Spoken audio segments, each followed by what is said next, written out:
So, not that most people don't know who you are already, but tell me who you are. And I heard you just had a birthday, so what's your age, too? I absolutely had a birthday. My name is Doug Mauger.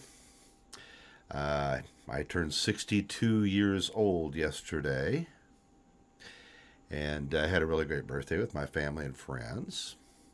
And I operate a newspaper here in Butler, Missouri, also a website called Mid America Live.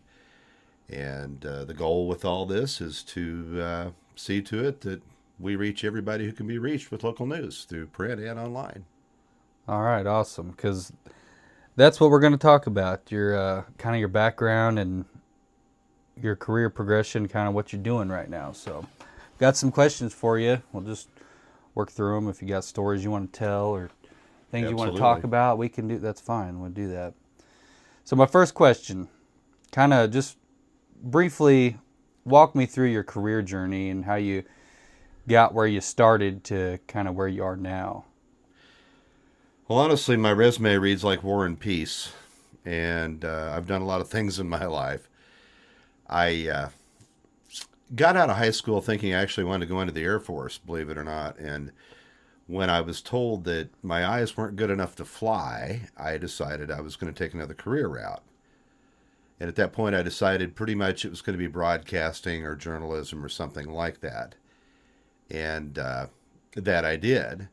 When I got out of high school, I went to work for a local radio station here in Butler and had a lot of fun. I worked there several years. I did the morning show and gained a lot of exposure. And from there, I worked at a radio station in Nevada and one in Fort Scott that I got fired from. And eventually, I moved on to Kansas City and I made the big leagues in radio. I got to work at WHB, which was a legendary, at the time, was a legendary radio station. They played oldies, which was right up my alley. That's exactly what I loved from the late 50s to the early 70s. And I also moved to the morning show there. And it was just, I was at the pinnacle of my career. It couldn't have gotten any better. I was doing exactly what I loved to do, and I got paid for it, which was unbelievable. I just couldn't believe that I got paid to do something that I just liked to do so much. Nice. So, And oh, go ahead. well, I was just saying, by the early 90s, though, I began to realize that radio was changing and I needed to do something a little bit different. And in the meantime, I'd gotten a degree in electronics, and so I could write programming and do things like that, which I did. And from there, I changed careers again. I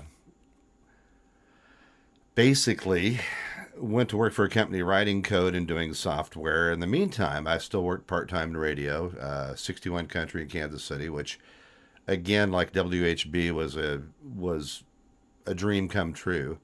For many many years, 61 Country just dominated here in this region, and working there was just fascinating. And again, I got paid to do something I love to do, which is something that very few people actually get to do, and I'm very very happy about that. Yeah, it's what everybody should strive for. It is. So, you said, you kind of talked about what you did right out of high school, but what was your first job and what did it teach you about work and or yourself? My very first job. Yeah.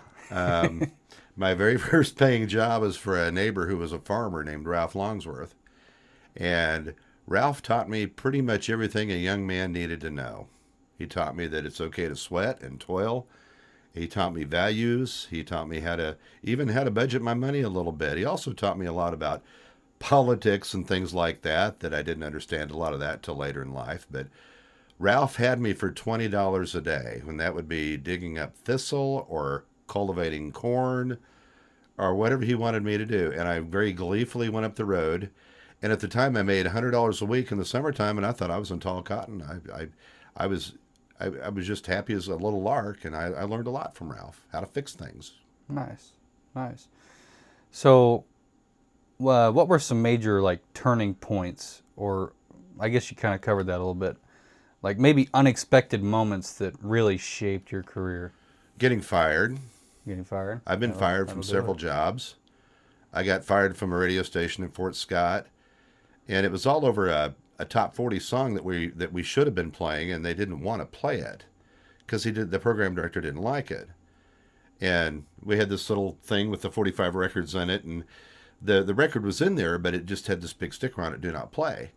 And I was working one afternoon, and nobody else was there, and I thought, you know what, that's a hit song. I'm going to play it whether they like it or not. Well, the radio station at the time was in an old house, and I was working about 2 o'clock in the afternoon, and I heard the screen door slam right after I played the song. Well, it turns out the program director had just driven up from Pittsburgh, and he heard me play it. You are fired. Oh, gee. And it, I learned a little bit about how far you could push the envelope and or not and not get fired. But it was a big deal. I also had gone up to KY 102 in Kansas City, and Max Floyd had me come up there. I'd sent a tape up thinking he was going to hire me to work up there. And he called me all the way up there just to tell me that I was never going to make it in the big leagues, which a few years later I did. I guess face to face is nice, but yeah, it was. But I learned not to take everything at face value at that point. I mean, if I got another interview, I was like, boy, I hope they're not going to, try to teach me a lesson or something. But anyway. Oh, gosh. Well, we'll touch more back on your history and stuff, but question more related to your current role. To someone who knows nothing about what you do now, how would you explain it? Well, I can sum it up. What I do now is basically every week with my newspaper, I write a book every week. I put together 12 to 15 pages of news that I write and edit all of it. I do almost all the pictures and captions and everything. But that goes back to the 5th grade. I was mentored by a guy named C.A. Moore who ran the local newspaper, and I was very, very blessed to have him show me everything. In the 5th grade, I was in the darkroom developing film, and he showed me how to do all kinds of stuff related to the news business. And later on in life, I decided that's what I was going to do, Nice. Which is what I'm doing right now. What is the most fulfilling part about it to you? Honestly, this may sound a little conceited, but every week I have a copy of what I did, and I can look at this and proudly say I did this, and people like it. And sometimes people stick their head in the door here and they say they really, really like my paper, and it's just very fulfilling to make a product and people like it. It's awesome. It's good. So I'm sure, as every business has them, what's the most challenging part of your work, and how do you handle it?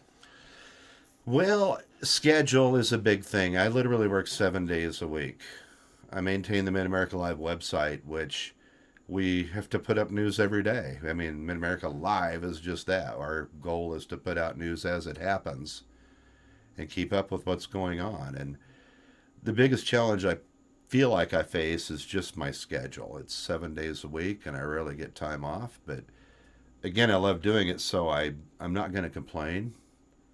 Then there's sometimes the people factor. Some folks don't want their name in the news. And I get phone calls pretty much on a regular basis, maybe 1 or 2 a week. Somebody upset about something I had to put out there, and I always explain it to them the same way. And we take care of it and move on. Nice. Oh, so people always say keep work and business separate. I'm just kind of curious, how do your personal values show up in your professional life, if at all? I mean, it kind of sounds like you build relationships with people and you're really integrated in the community. Yes, and one advantage I have is that I'm from here. I grew up here, and I don't know that anyone else could easily move into this role that wasn't from here or didn't grow up here and is as familiar with everything as I am. And that greatly helps in everything I do. As far as separating it, I've always been a very social person. So when I go out to get news, it's kind of like just hanging out with friends, or talking in that kind of thing. That's good. That's Yeah. cool. Now let's kind of go back to childhood, with kind of influences and such. What were you fascinated with as a child? What really got you ticking? Well, what I've done and what I'm doing right now, I remember in the 2nd grade, I would draw pictures of WHB radio station and the tower and the remote van and all that. And I would draw those pictures, and at the time I knew someday I wanted to be there. I wanted to do that. So you definitely, like, you kind of answered my next question, which was, did you kind of imagine as a kid what you're doing, that you'd be doing what you're doing now? And it sounds like you definitely manifested destiny there. I did. I wanted to do it, but I never dreamed that I would do it. And I never dreamed that I'd do it in the way that I did. Give you an example, the radio thing. After I got fired from Fort Scott, I was pretty upset, and I had sent a tape up to WHB, and Phil J called me one day, and I'm like, oh my gosh, the legendary Phil J. And he's like, yeah, Sport, I want you to come in and do a shift. And I'm like, oh my gosh. And they hired me on the spot, and it's incredibly hard to describe. When I was in the second grade drawing those pictures, I never dreamed that would happen because I was listening to Phil in 1972. And the same thing happened to 61 Country. They called me in and hired me on the spot, and Be Still My Beating Heart, Yeah, that's awesome. And then even here at the paper, I never dreamed that I'd be running a paper in my hometown. And here I am. Right.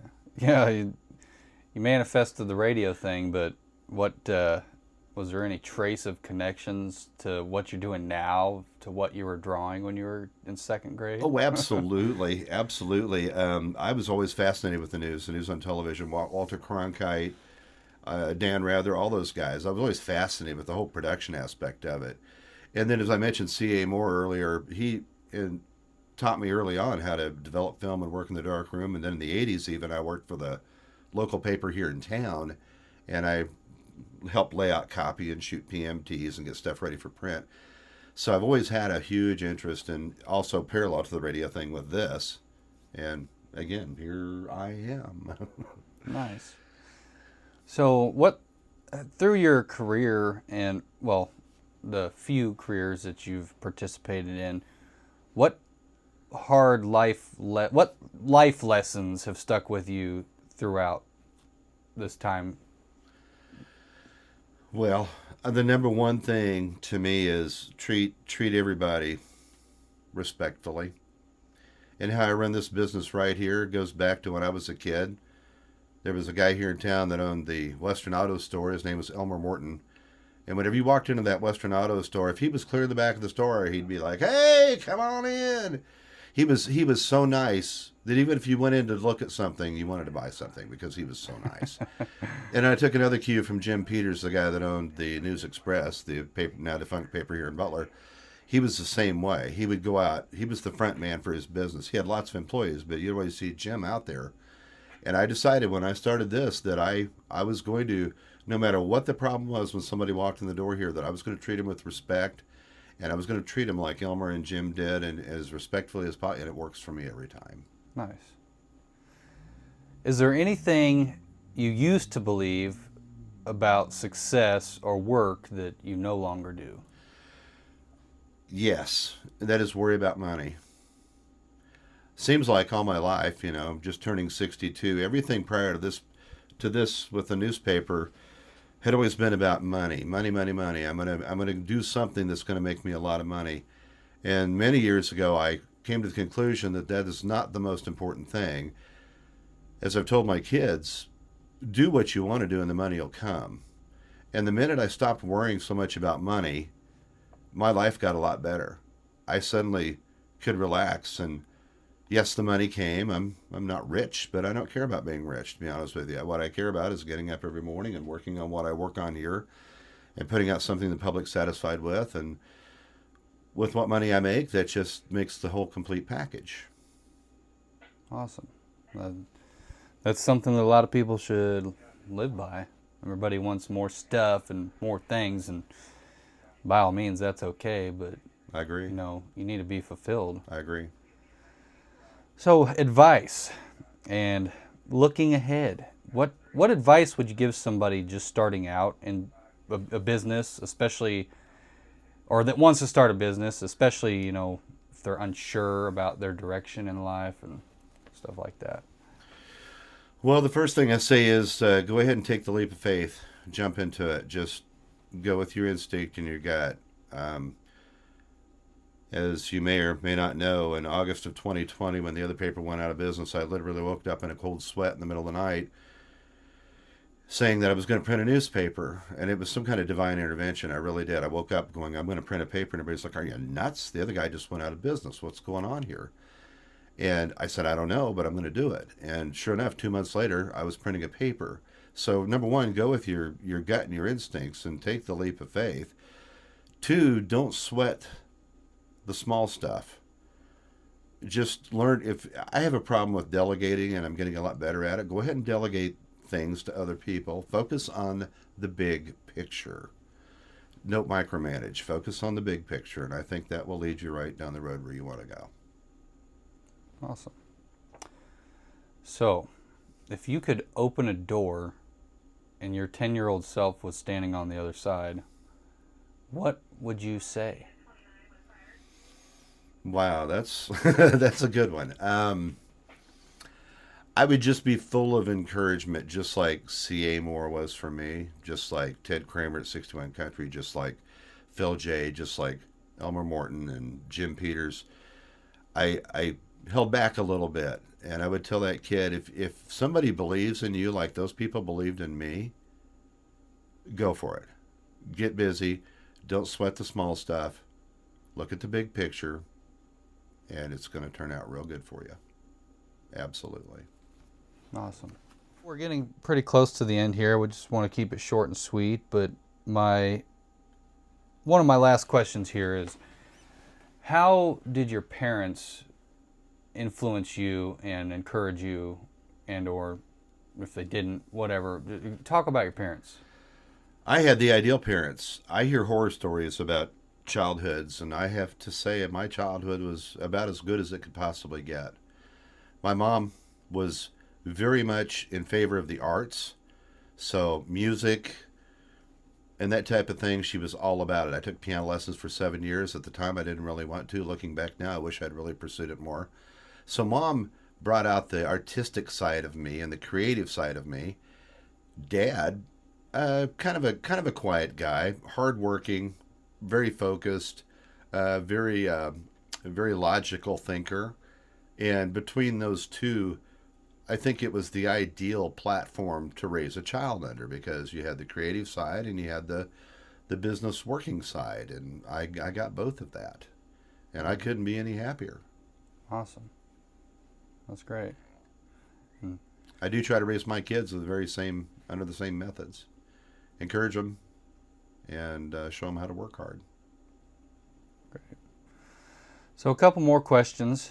Thank you for sharing that. It's especially kind of hard to talk about things like that sometimes when they're no longer in your life, but you get to live vicariously through them. Absolutely. From what you just said, you Every time I open my mouth, my dad comes out. Exactly. So, with being the newspaper man, where do you see yourself growing next, personally or professionally, whatever? Well, that's an interesting question, because all my life, as I talked a while ago, it was always about money and being focused on the big picture. Right now, I'm very comfortable. At 62, I should be thinking about retiring, but I don't think it'll ever be in the cards. I'm really comfortable right now. As long as I can keep doing this at the pace I'm doing it, I've kind of hit my plateau, so to speak. I'm finally enjoying my day in the sun, if you will, my payoff. Yeah. For years of worrying about everything, and now I can be comfortable a little bit, and I'm going to ride this wave as long as I can. Good.